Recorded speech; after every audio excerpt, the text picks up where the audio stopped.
In the early months of 1775, let me ask you a quiet but unsettling question. What if the American Revolutionary War began not because diplomacy failed to exist, but because it arrived too late to matter? Stay with this story to the end and I will help you answer that question by tracing the final moments when peace was still possible and why it slipped away forever. In early 1775, the British Empire still believed reconciliation was possible.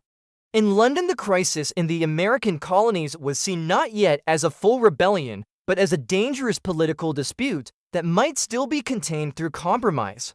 Parliament debated not how to crush the colonies, but how to calm them. At the center of this effort stood Prime Minister Lord North, a cautious politician under enormous pressure from King George III, hardline members of Parliament, and an empire already strained by debt and global commitments. Britain did not want another war, it wanted obedience, stability, and revenue without bloodshed. In February 1775, Parliament passed what became known as the Conciliatory Resolution. It was the last attempt to prevent war. The resolution offered that if any colony agreed to contribute to the common defense and civil administration of the Empire, Parliament would suspend taxation of that colony. In theory, this meant no more direct taxes like the Stamp Act or Tea Act if the colonies paid voluntarily. To British leaders, this seemed reasonable, even generous. They believed they were extending an olive branch while maintaining imperial authority. But timing was everything, and timing in the 18th century was mercilessly slow. Once approved, the resolution had to cross the Atlantic by sailing ship. The journey would take roughly 6 weeks depending on windstorms and luck. There were no telegraphs, no instant updates, no way to pause events already in motion.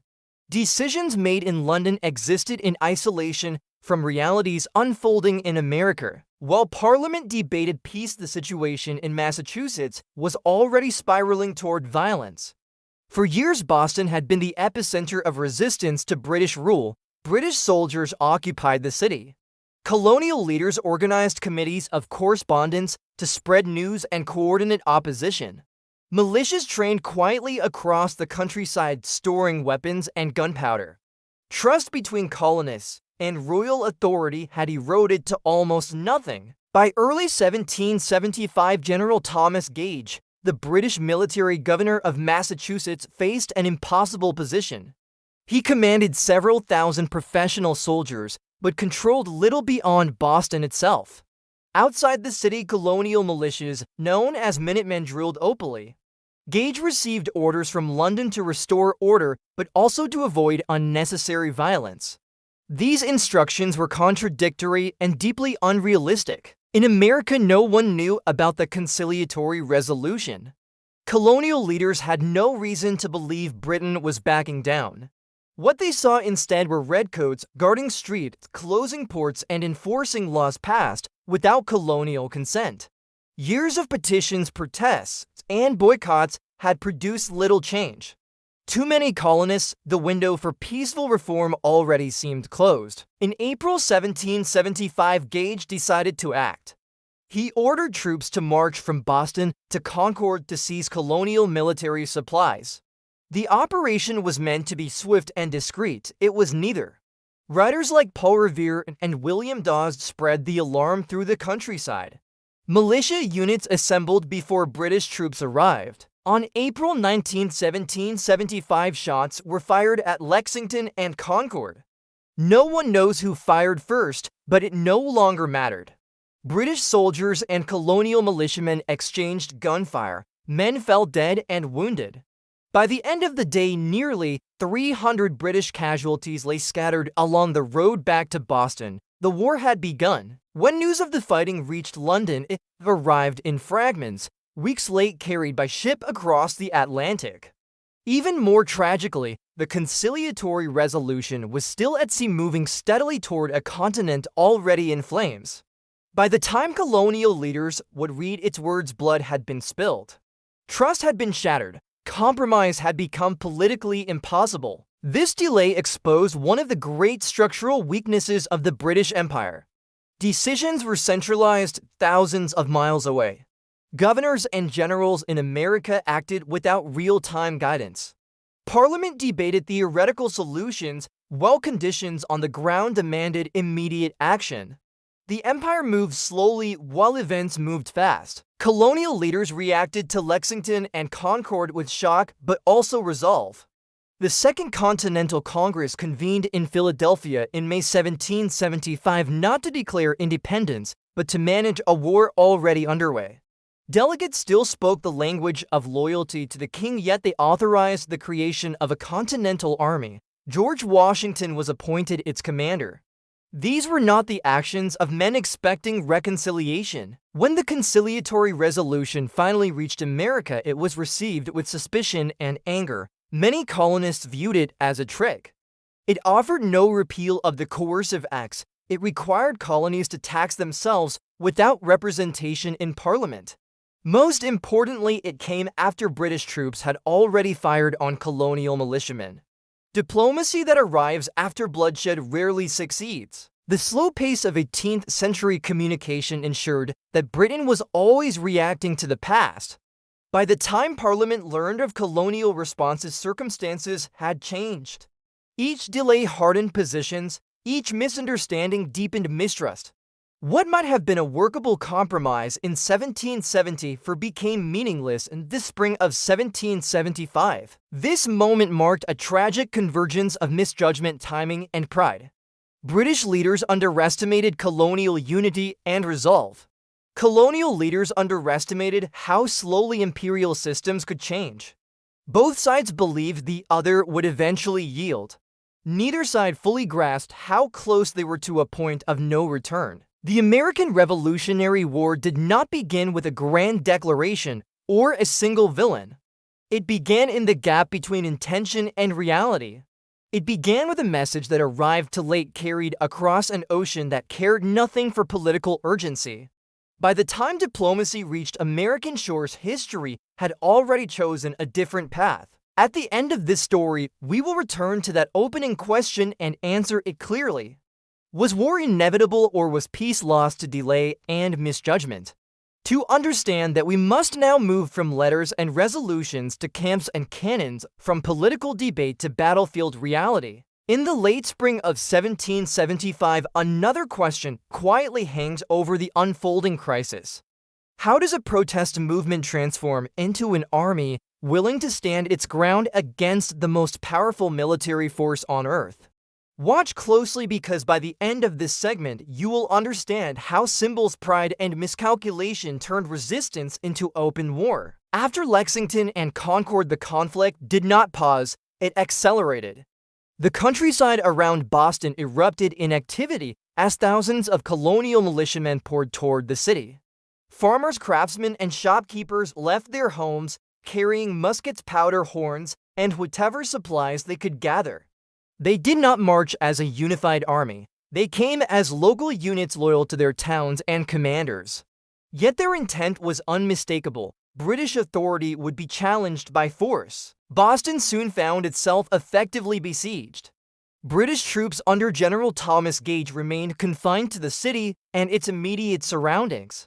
The narrow neck of land connecting Boston to the mainland was heavily guarded, but beyond that line the countryside belonged to the rebels.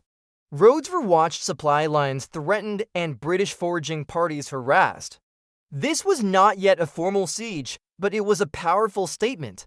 The colonists were no longer merely protesting laws, they were containing an imperial army. Inside Boston, British officers struggled to understand what they faced.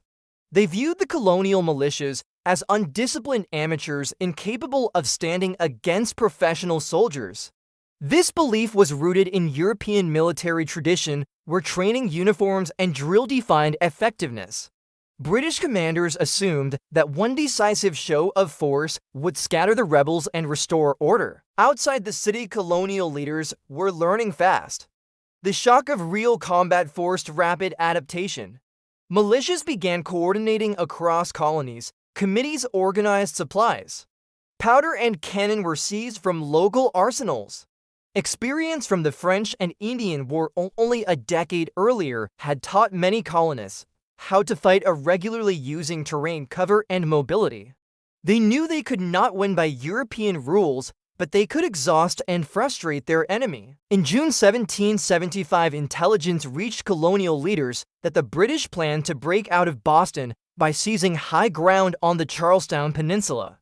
Two hills dominated the area: Bunker Hill and Breed Hill. Control of these heights would allow artillery to command the harbor and surrounding land. Whoever held them would shape the next phase of the war. Colonial forces moved first. Under cover of darkness, they fortified Breed Hill, constructing earthworks and redoubts with remarkable speed. When dawn broke, British officers stared in disbelief at fortified rebel positions overlooking their lines. This was not the behavior of a frightened mob, it was a deliberate strategic move. General William Howe, now in command of British ground forces, faced a choice. He could bombard the position, withdraw, or attack directly. Concerned about appearances and authority, he chose to attack. British doctrine emphasized discipline, formation, and shock.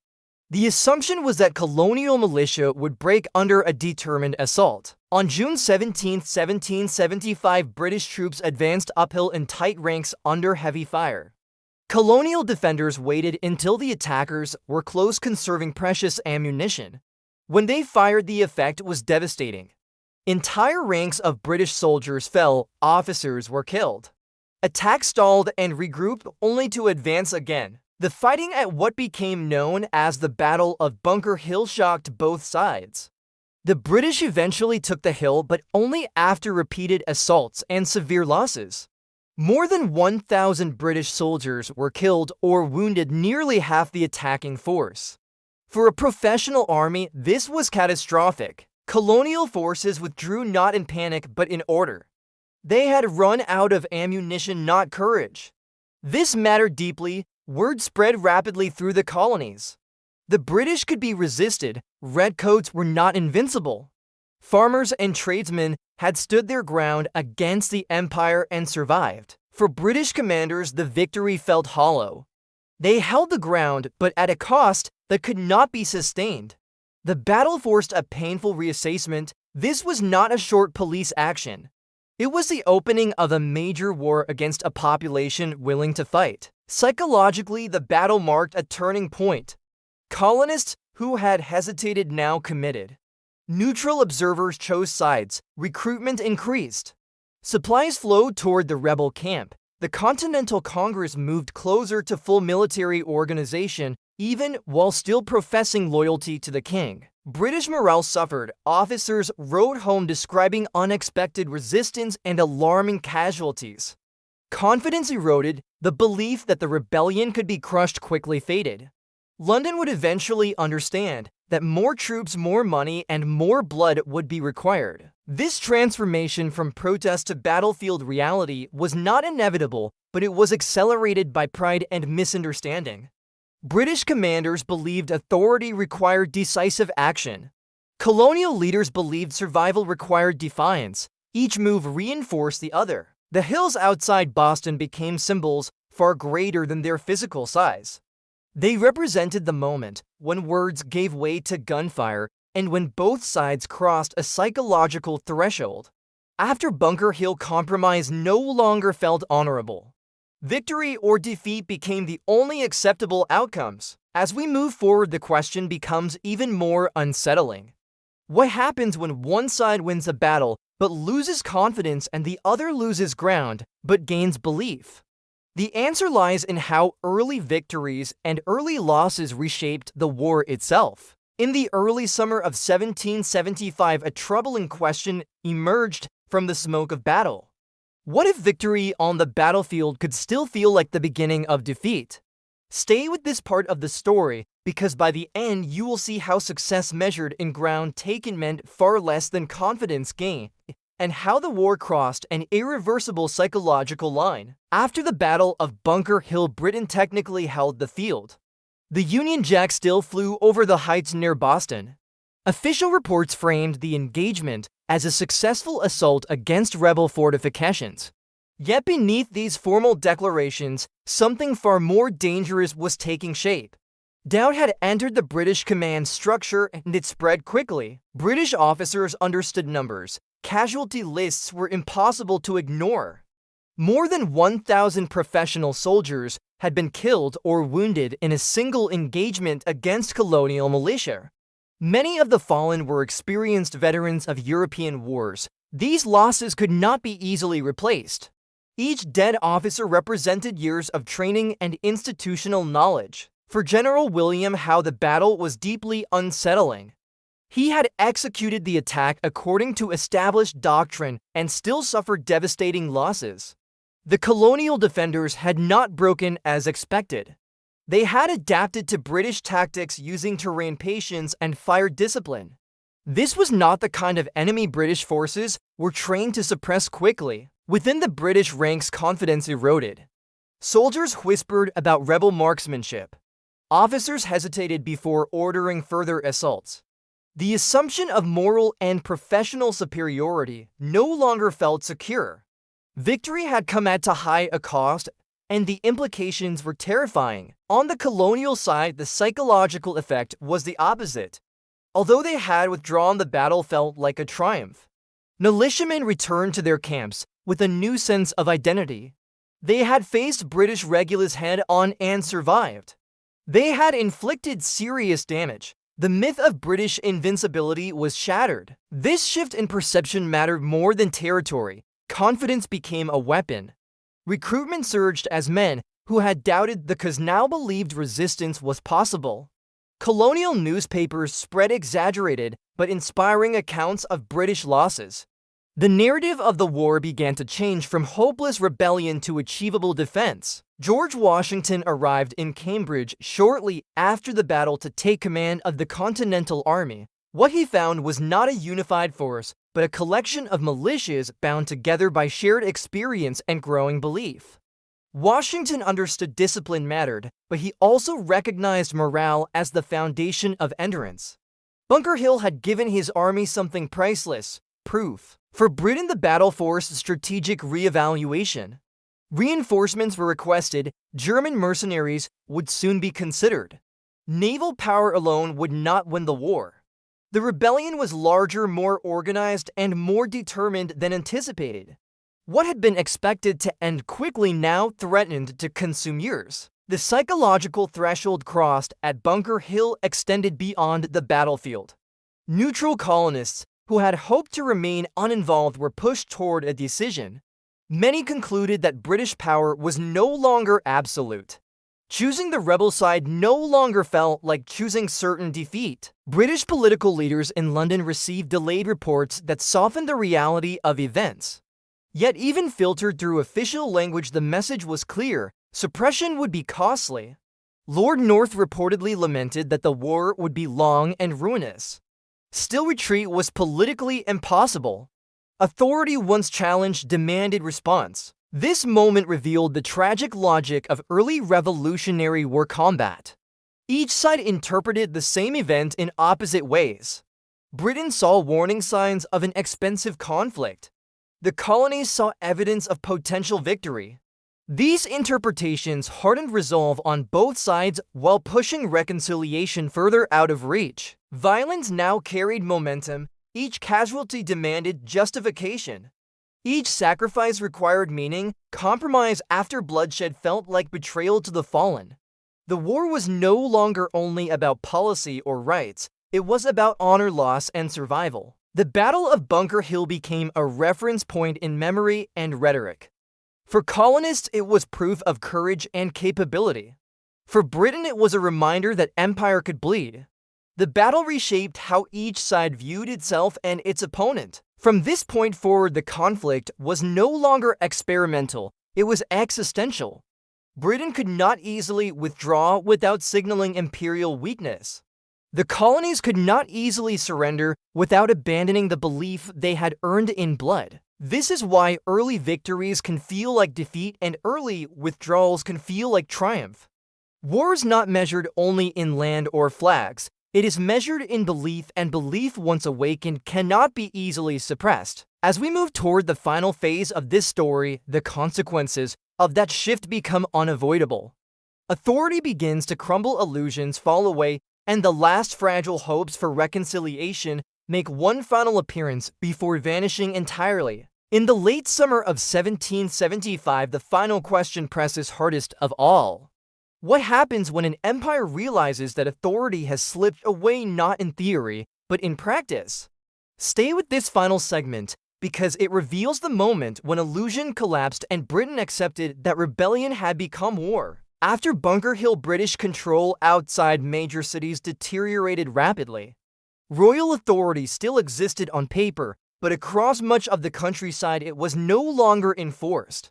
Colonial committees replaced royal officials. Courts closed under Crown authority and reopened under provincial control. Tax collection halted, militias assumed policing roles. Power shifted quietly but decisively. British commanders in America faced shrinking options. Boston remained occupied but isolated. Supplies had to arrive by sea. The surrounding land was hostile. Attempts to project power inland risked ambush and further losses. The army was strong but constrained, unable to dominate a population that refused to submit. At the same time, colonial forces moved aggressively to secure strategic resources. One of the most decisive actions occurred far from Boston at Fort Ticonderoga. In May 1775, a small colonial force led by Ethan Allen and Benedict Arnold captured the fort without a fight. More important than the fort itself were its cannons.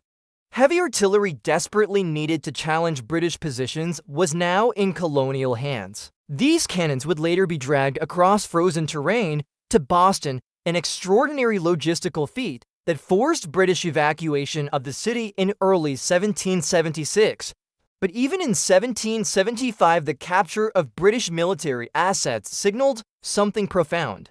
The colonies were no longer reacting, they were shaping events. Meanwhile, the Continental Congress struggled to balance war and reconciliation. Delegates still spoke of loyalty to King George III. Many hoped the conflict could be contained and reversed through direct appeal. This hope produced the olive branch petition, a final plea sent to the king affirming colonial loyalty and asking him to intervene against Parliament. Timing again proved fatal. While the petition crossed the Atlantic, King George had already moved toward confrontation. In August 1775, he issued the Proclamation of Rebellion declaring the colonies in open revolt. This act closed the door to negotiation. It framed resistance not as grievance, but as treason. When news of the proclamation reached America, it landed with devastating clarity. The king had chosen sides. The symbolic bond that had restrained full independence was broken. Colonists who had clung to loyalty now faced a stark reality. They were already considered enemies. British authority collapsed not because of a single defeat, but because it could no longer command obedience. Laws unenforced are laws abandoned. Garrisons surrounded by hostile populations cannot govern. The empire still had power, but power without legitimacy decays quickly. For Britain, acceptance came slowly. Parliament debated reinforcements, alliances, and strategies. German troops were hired, naval blockades planned. Yet beneath these preparations lay a reluctant acknowledgement.